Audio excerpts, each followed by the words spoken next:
É hora da entrevista do dia com Denise Campos de Toledo. Eu converso agora com a Patrícia Aldi, que é diretora executiva da União da Indústria da Cana-de-Açúcar e Bioenergia, a Única. Patrícia, boa noite. Boa noite, Denise. Obrigada pela sua presença aqui no Jornal da Gazeta e vamos falar do setor de etanol. Desde o começo do ano, a Única está com a campanha que o bordão vai de etanol. Está querendo desmistificar algumas resistências aí do consumidor em relação ao uso do etanol. No passado tinha aquela ideia que não dava certo no inverno, que reduz potência do motor, mas agora tem a questão da emissão de gases de efeito estufa e o biocombustível é um facilitador de transição energética, né? É isso mesmo, Denise. A gente percebeu ao longo dos anos que o brasileiro não conhece todos os benefícios do etanol, né? Ainda aquela ideia de que realmente o etanol não é bom para o carro, não conhece os benefícios econômicos do etanol, então nós lançamos a campanha. Nós vivemos hoje uma emergência climática, não é nem mais uma crise climática. E o simples fato de você abastecer o seu tanque do carro flex com etanol pode reduzir em até 90% os gases de efeito estufa. Então a gente quis, didaticamente, poder dar ao brasileiro, ao consumidor brasileiro, as informações de que o etanol é bom para ele, é bom para o carro, é bom para o país e é bom para o planeta. Então esse é o slogan da campanha e nós temos baseado a campanha nesses 5 meses nessas informações. Inclusive o Observatório de Bioeconomia da FGV detectou um aumento do consumo, especialmente no primeiro trimestre, que é o período dessa pesquisa. A Única até tem dados mais atualizados e isso de fato reduziu a emissão média de carbono da matriz de combustíveis leves, né? Chegou ao menor valor desde 2021, do início de 2021.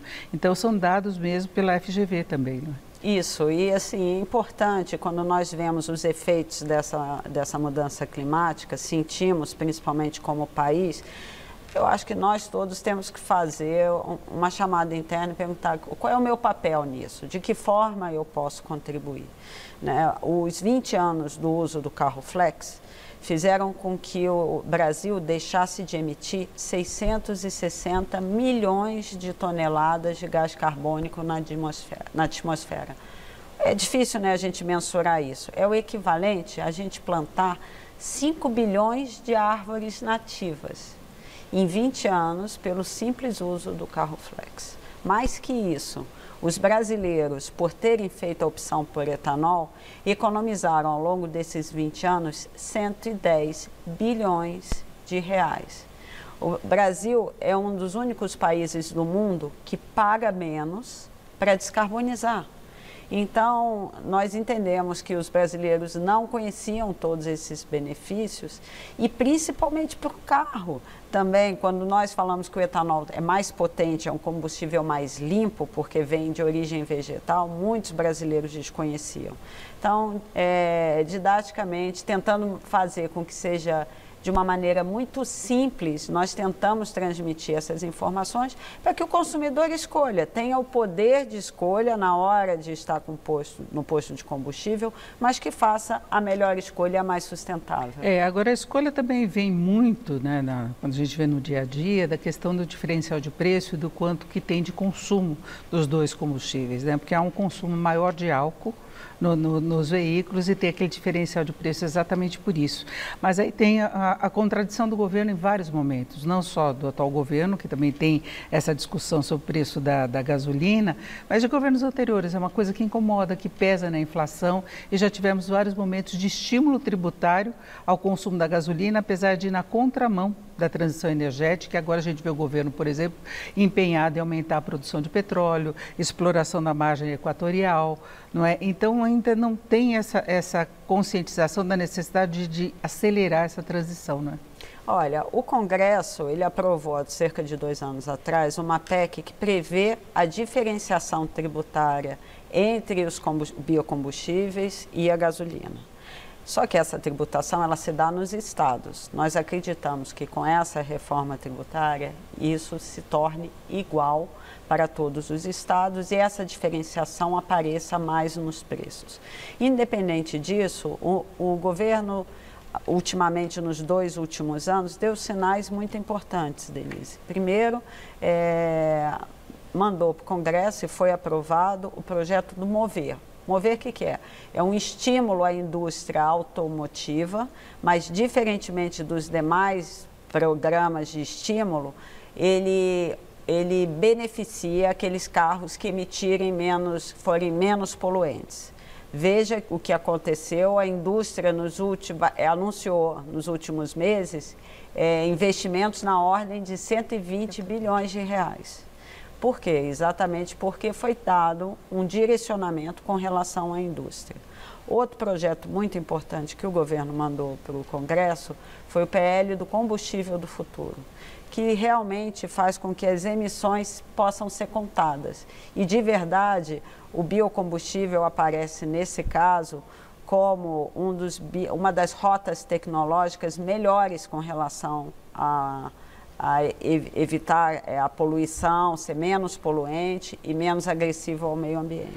E já tem uma outra fase de pesquisa também, de implementação, com o etanol de segunda geração, que é aí tratando também da questão do combustível sustentável para aviação, depois também para marítimo e até hidrogênio renovável. Então é uma outra etapa de pesquisas e também de produção, não é? Não, olha, o setor vislumbra agora uma nova fronteira tecnológica, não só o etanol de segunda geração, mas a produção de biometano, que pode substituir o diesel em até 70% no transporte de veículos pesados. Não sei se você sabe, Denise, que 15% dos lares brasileiros são hoje abastecidos com a eletricidade que vem da biomassa. Uma população do tamanho do Uruguai, mais ou menos, é abastecida com a eletricidade da biomassa.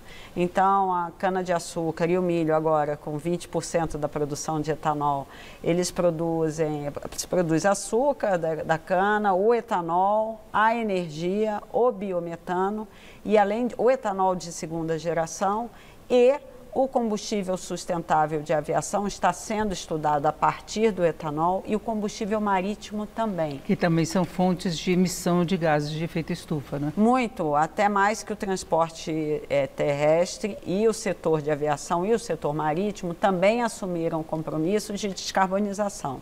Essa descarbonização, segundo a Agência Internacional de Energia, só se dará mesmo adotando todas as rotas tecnológicas, elétrica, solar, eólica, só se dará se o mundo produzir 3 vezes mais biocombustível. Olha a oportunidade que o Brasil tem, sendo o maior produtor de cana-de-açúcar do mundo, o segundo maior produtor de etanol. E dá para produzir o etanol, dá para produzir o açúcar, e houve recorde dessas duas produções deste ano, né, na safra 2023-2024. Sim, foram produzidos, moídos, né, a moagem da cana, como se fala, foram 716 milhões de toneladas. Foi uma safra recorde dos últimos anos, por condições não só maior investimento e maior produtividade, mas também condições climáticas favoráveis. E o etanol conseguiu superar uma fase inicial, que ele era muito poluente, aquela queima do bagaço da cana, foi uma briga enorme no começo de todo o processo, mas superou e agora pode ajudar para a transição. Essa prática que ainda acontece nos outros países, no Brasil não acontece mais. É uma economia praticamente circular, em que se aproveita, inclusive, os restos dessa produção, produzindo gás, eletricidade, etanol de segunda geração e biometano. E que muita gente não sabe também, tem uma forte produção do milho, não é apenas da cana. Isso, agora o etanol de milho já representa quase 20% da produção do etanol brasileiro e crescendo. Então, nós temos aí boas perspectivas para o futuro do setor. Bom, ficou essa campanha no ar, as explicações, não é? E a gente esperar que haja de fato essa transição energética, que o mundo precisa disso com tudo que a gente tem visto acontecer no clima, não é? Exatamente. E que cada um faça a sua parte, contribuindo um pouco, abastecendo o seu tanque com etanol. Para fecharmos, menos de 30 segundos, não tem concorrência do carro elétrico? Não, não tem. Nós acreditamos que o mundo precisa adotar todas as rotas tecnológicas se quiser garantir a descarbonização. Tem espaço para todo mundo. Perfeito. Ouvimos a Patrícia Aldi, que é diretora executiva da União da Indústria da Cana-de-Açúcar e Bioenergia, a Única. Patrícia, mais uma vez, obrigada. Uma boa noite. Boa noite, Denise. Com vocês.